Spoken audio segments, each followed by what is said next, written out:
3 more new cards have just been added to the upcoming core set Chaos Origin, and if I'm being honest, I'm actually starting to like Chaos Origin because this set has been insane. I mean, we have seen a lot of new support for multiple archetypes, including new cards for Yu-Gi-Oh, and it's only going to get even more crazier from here because it is, as I just said, 3 new cards have been added, and not only that, but there is also, as well, Konami's +1 expansion pack that gets added to the core set, which typically are reprints of cards that have already been printed in the past. So those reprints will be as follows: Alistair the Invoker, Alistair the Invoker of Madness, Invocation, the Phantom Knights of Ragged Gloves, Dark Requiem Exceeds Dragon, Phantom Knight's Wing, S-Force Rappa Chiyomaru, S-Force Night Chaser, Melfi Rabbi, Melfi Mommy, Pre-Preparation of Rites, which will be receiving an alternate art, Thunder King Ryo, which has an alternate art, which I did talk about on the channel.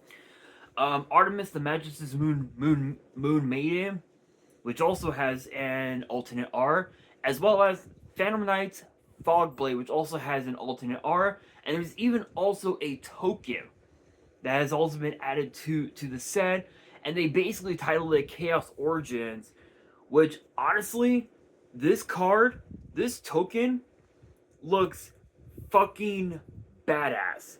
Look how badass this shit looks. Oh my god.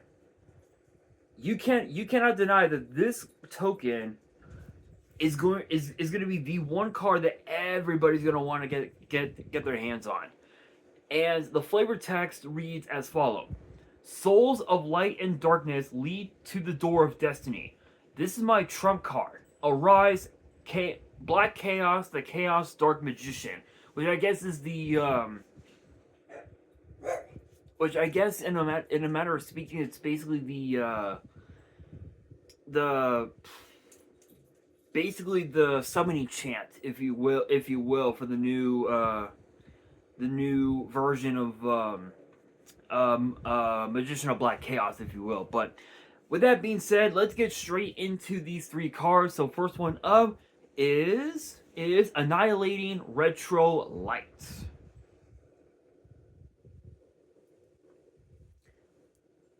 which is a counter trap that the artwork looks incredible. And the effect, there's 2 separate effects. The first one reads: when your opponent activates the effect of a monster they control that was not summoned this turn, negate the activation, then you can banish face down all face-up monsters they control that were not summoned this turn. Second effect reads: if this set card in its owner's control is destroyed by an opponent's card effect, you can set 1 trap from your deck. Okay, let me just say this, right? Because when you look at a card like this, excuse me. When you look at a card like this, there are quite a few decks in the format that can definitely abuse this card.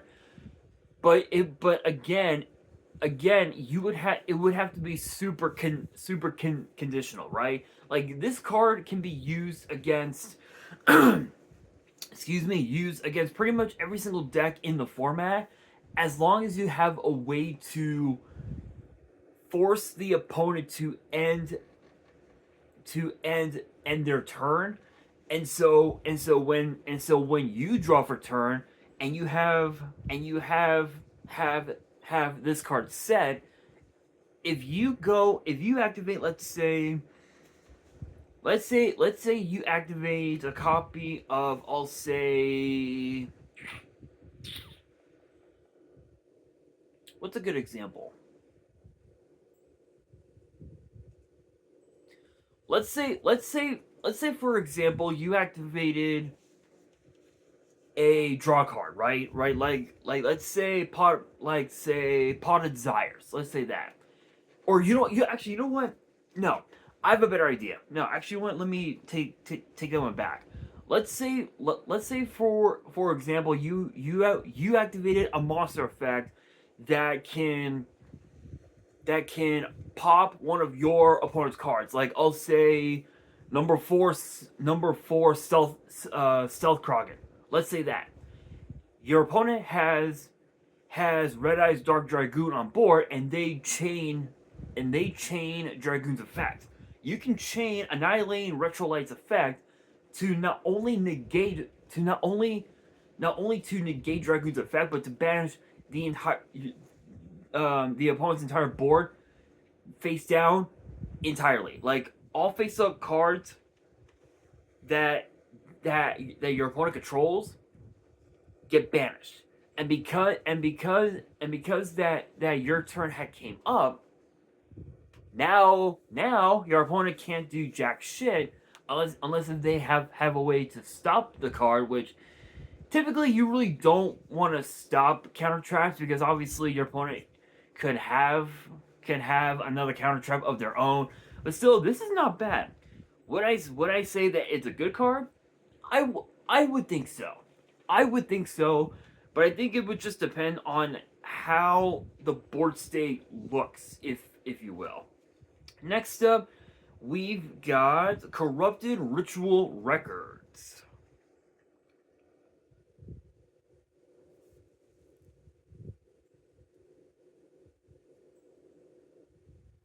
Which is a normal spell, and both of its effects are once per turn. The first effect reads, reveal one ritual spell in your hand or deck and add a monster that mentions it from your deck to your hand. Second effect reads, if a face-up ritual monster you control leaves the field by card effect while this card is in your grave, and you now control no face-up non-ritual monsters, you can add this card to your hand. Okay, so this is a bit of a weird one because because this is essentially Manju in the form of a spell, and you essentially just again you add a ritual monster to your hand. So let's say for example you have chaos form in your hand, and you activate this card. You can add pretty much any of the new chaos ritual monsters, which could be Blue Eyes Chaos Dragon, Blue Eyes Chaos Max Dragon, Magician of Black Chaos Max. You could add pretty much anything at this point. As long as the ritual monster has chaos form in its text.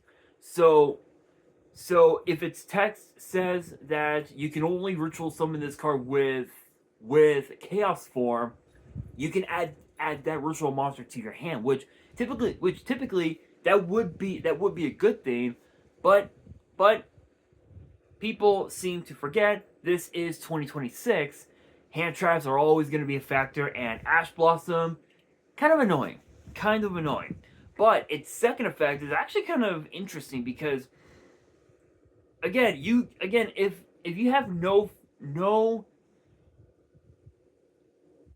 face-up non-ritual monsters, so let's say for example your entire board gets cleared, but you only have one ritual monster, you get to add this card back to your hand, and on your next turn you get to search again, as long as your opponent doesn't have any hand traps, which again it's an okay card.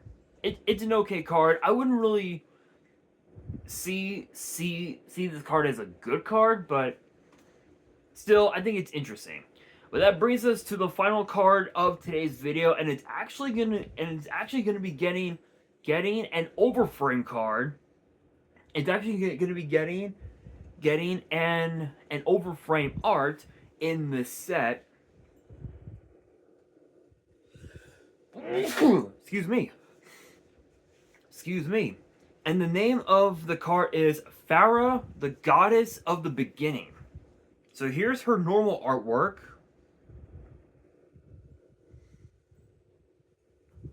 Here's her normal art.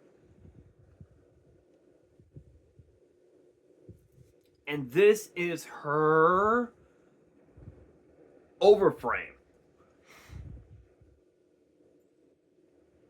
And it looks like in the OCG it's going to be a Starlight Rare. So I'm assuming for us in the TCG it'll probably just end up being a regular Seer Rare. I'm not entirely sure, but this is her overframe, which honestly looks really cool. Looks really cool.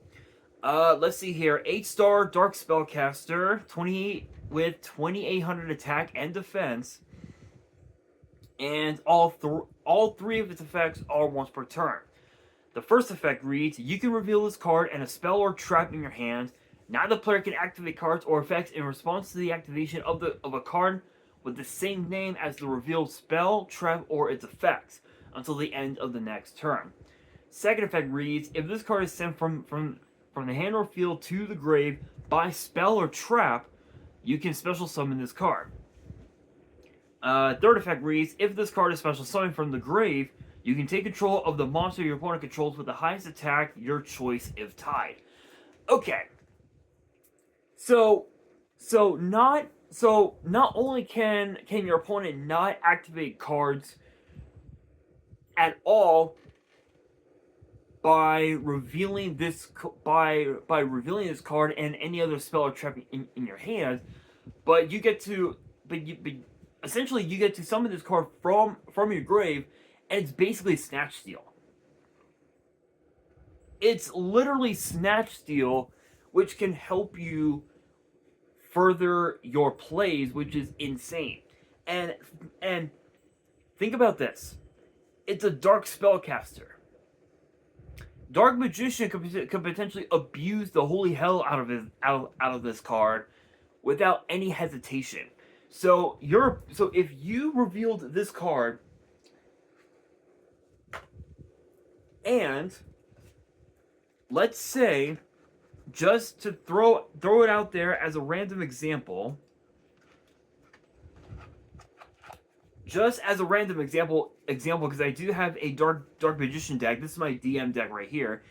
So let's say, for example, you revealed that card, and you revealed, what's a good example?